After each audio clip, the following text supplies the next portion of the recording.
ಹೇಗಿದ್ದೀರಾ? ಸ್ಮಾರ್ಟ್ ಆಗಿದ್ದೀನಿ. ಅದನ್ನು ನಾವು ಕೇಳುವಾಗೇ ಇಲ್ಲ, ನೀವು ಯಾವಾಗಲೂ ಸ್ಮಾರ್ಟಾಗೇ ಇರ್ತೀರಾ.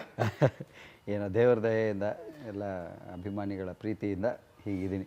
ಸರ್, ನಿಮ್ಮ ವಿಚಾರಗಳು ಶುರು ಆದರೆ ಸಾಕಷ್ಟು ವಿಚಾರಗಳಿದೆ.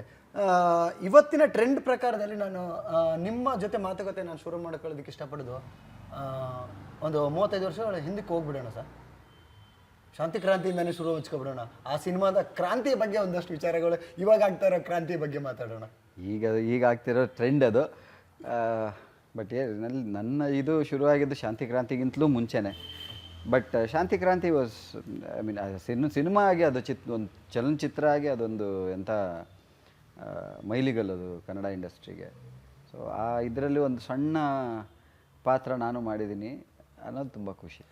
ನಾನು ಮೊನ್ನೆ ಏನೋ ವಿಚಾರ ಬರೀಬೇಕಾದ್ರೂ ಹೇಳ್ತಾ ಇದ್ದೆ, ರವಿಚಂದ್ರನ್ ಅವರ ಒಂದು ಸಿನಿಮಾ ಜರ್ನಿ ಏನಿದೆ, ಆ ಜರ್ನಿಯಲ್ಲಿ ಒಂದು ಸಿನಿಮಾ ಕ್ರಾಂತಿ ಅಂದರೆ ಶಾಂತಿ ಕ್ರಾಂತಿ ಅಂತ ಹೇಳ್ತಾ ಇದೆ. ಖಂಡಿತವಾಗ್ಲು ರವಿ ಸರ್ ಒಬ್ಬರದ್ದೇ ಅಲ್ಲ, ನಮ್ಮ ಕನ್ನಡ ಸಿನಿಮಾ ಇಂಡಸ್ಟ್ರಿಗೆ, ಇಡೀ ಭಾರತ ಚಿತ್ರರಂಗಕ್ಕೇ ಈಗಿನ ನಾವು ಏನು ಪ್ಯಾನ್ ಇಂಡಿಯಾ ಸಿನಿಮಾಗಳು ಅಂತ ನಾವು ಮಾಡ್ತೀವಿ, 35 ವರ್ಷದ ಹಿಂದೆಯೇ ಐ ಥಿಂಕ್ ಅದು probably one of the first few real PAN India films.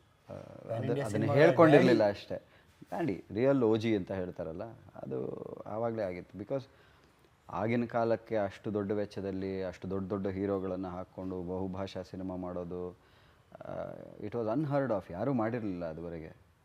ಅದನ್ನು ರವಿ ಸರ್ ದೊಡ್ಡ ಇದನ್ನು ಸಾಹಸವನ್ನೇ ಮಾಡಿದ್ರು ಅದು. ಸೊ ಇದರಲ್ಲೆಲ್ಲ ಹಲವಾರು ಮೊದಲುಗಳಿಗೆ ಶಾಂತಿ ಕ್ರಾಂತಿ ಇದಾಯ್ತು, ನಾಂದಿ ಆಯಿತು. ಸೊ ಅದು ಸೂಪರ್ ಸಿನಿಮಾ. ಆ ಸಿನಿಮಾ ಬಗ್ಗೆ ಮಾತಾಡ್ತಾ ಹೋದರೆ ಸಾಕಷ್ಟು ವಿಚಾರಗಳು ಹುಟ್ಟುತ್ತಾ ಹೋಗುತ್ತೆ ಸರ್. ಮೊದಲಿಗೆ ಆ ಒಂದು ಸಿನಿಮಾ ಶೂಟಿಂಗ್ ವಾತಾವರಣ ಸಾಕಷ್ಟು ಜನ ಮಾತಾಡಿದ್ದಾರೆ. ನೀವು ಪ್ರತ್ಯಕ್ಷದರ್ಶಿ, ಸಿನಿಮಾದಲ್ಲಿ ಪಾತ್ರ ಮಾಡಿದ್ದೀರ. ಆ ಒಂದು ವಾತಾವರಣದ ಬಗ್ಗೆ 35 ವರ್ಷಗಳ ಇವತ್ತಿನ ಸಿನಿಮಾದ ವಾತಾವರಣ ನಾವು ನೋಡಿದ್ದೀವಿ. ಅವತ್ತಿನ ಸಿನಿಮಾದ ವಾತಾವರಣದ ಬಗ್ಗೆ ಹೇಳೋದಾದರೆ, ತಮಿಳಲ್ಲೂ ಕೂಡ ಬೇರೆ ಬೇರೆ ಭಾಷೆಯಲ್ಲೂ ಕೂಡ ಆ ಕ್ಯಾರೆಕ್ಟರ್ ನೀವೇ ಪ್ಲೇ ಮಾಡಿದ್ದೀರಾ? ಅಂದರೆ ಅದು ನಾನು ಹಾಗೂ ಅನುಪ್ರಭಾಕರ್ ಅವರು ಇಡೀ ಸಿನಿಮಾದಲ್ಲಿ ಈಗ ಬರುವ ಎಲ್ಲ ಚೈಲ್ಡ್ ಪಾತ್ರಗಳು, ಮಕ್ಕಳ ಪಾತ್ರಗಳಲ್ಲಿ ನಾವು ಇರಲಿಲ್ಲ. ನಾವು ಪ್ರತ್ಯೇಕವಾಗಿ ಒಂದು ಸಾಂಗ್ ಸೀಕ್ವೆನ್ಸಿಗೆ ಮಾತ್ರ ಭಾಗಿಯಾಗಿದ್ವು. ಸೊ ಆ ಸಾಂಗ್ಗೆ ನಾವು ಬೇರೆ ಬೇರೆ ಲ್ಯಾಂಗ್ವೇಜಸ್ದು ಬೇರೆ ಬೇರೆ ಶಾರ್ಟ್ಸನ್ನು ಪದೇ ಪದೇ ನಾವು ಶೂಟ್ ಮಾಡಿದ್ವು. ಸೊ ದಟ್ ನಮಗದು ಹೊಸ ಎಕ್ಸ್ಪೀರಿಯೆನ್ಸ್ ಆಗಿತ್ತು. ನನಗಂತೂ ಅದು ತುಂಬ ಹೊಸ ಎಕ್ಸ್ಪೀರಿಯೆನ್ಸ್. ಅದಕ್ಕೆ ಮುಂಚೆ ನಾನು ಹೇಳಿದಾಗ ಒಂದಷ್ಟು ಸಿನಿಮಾಗಳು ಮಾಡಿದ್ದೆ, ನಾನು ಚೈಲ್ಡ್ ಆರ್ಟಿಸ್ಟಾಗಿ ಒಂದಷ್ಟು ಸಿನಿಮಾಗಳು ಮಾಡಿದ್ದೆ. ಬಟ್ ಆ ಥರ ಸೆಟ್ಗಳಾಗಲಿ, ಆ ಥರ ಟ್ರೀಟ್ಮೆಂಟ್ ಆಗಲಿ, ಟೆಕ್ನಿಕಲಿ ಆಗಲಿ ಅದ್ಭುತವಾದ ಶಾರ್ಟ್ ಮೇಕಿಂಗು. ರವಿ ಸರ್ ಅಂದರೆ ಶಾರ್ಟ್ ಮೇಕಿಂಗ್, ಅವರು ಟೆಕ್ನಿಕಲಿ ಸುಪೀರಿಯರ್ ಅನ್ನೋವಂಥ ಒಬ್ಬ ಸುಪೀರಿಯರ್ ಟೆಕ್ನಿಷಿಯನ್ ಅವರು.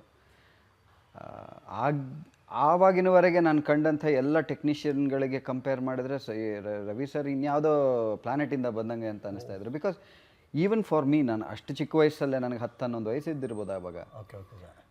ಆ ಚಿಕ್ಕ ವಯಸ್ಸಲ್ಲೇ ನನಗಿದ್ದ ಚೂರುಪಾರು ಅನುಭವದಲ್ಲಿ ನಾನು ಯಾವತ್ತೂ ಇನ್ಯಾವುದೇ ಸಿನಿಮಾದಲ್ಲಿ ಕಂಡಿರದ ಕೆಲವು ತಂತ್ರಜ್ಞಾನವನ್ನು ನಾನು ಆ ಸಿನಿಮಾ ಶೂಟಿಂಗಲ್ಲಿ, ಆ 3-4 ದಿವಸದ ಶೂಟಿಂಗಲ್ಲಿ ಕಂಡೆ.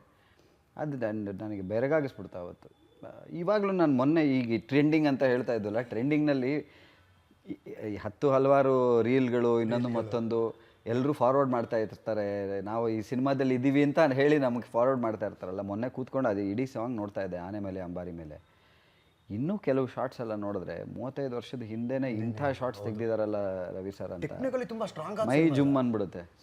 ಸೂಪರ್ಬ್ ಟೇಕ್ಸು, ಸೂಪರ್ಬ್ ಟೆಕ್ನಿಕ್ಸು, ಟೆಕ್ನಾಲಜಿ ಬಳಸಿದ್ದು ಅಷ್ಟೇ ಅನ್ಹರ್ಡ್ ಆಫ್. ನಾನು ಆವರೆಗೆ ಎಲ್ಲೂ ನೋಡಿರಲಿಲ್ಲ ಆ ಥರ ಟೆಕ್ನಿಕ್ಸನ್ನು ಯೂಸ್ ಮಾಡಿ.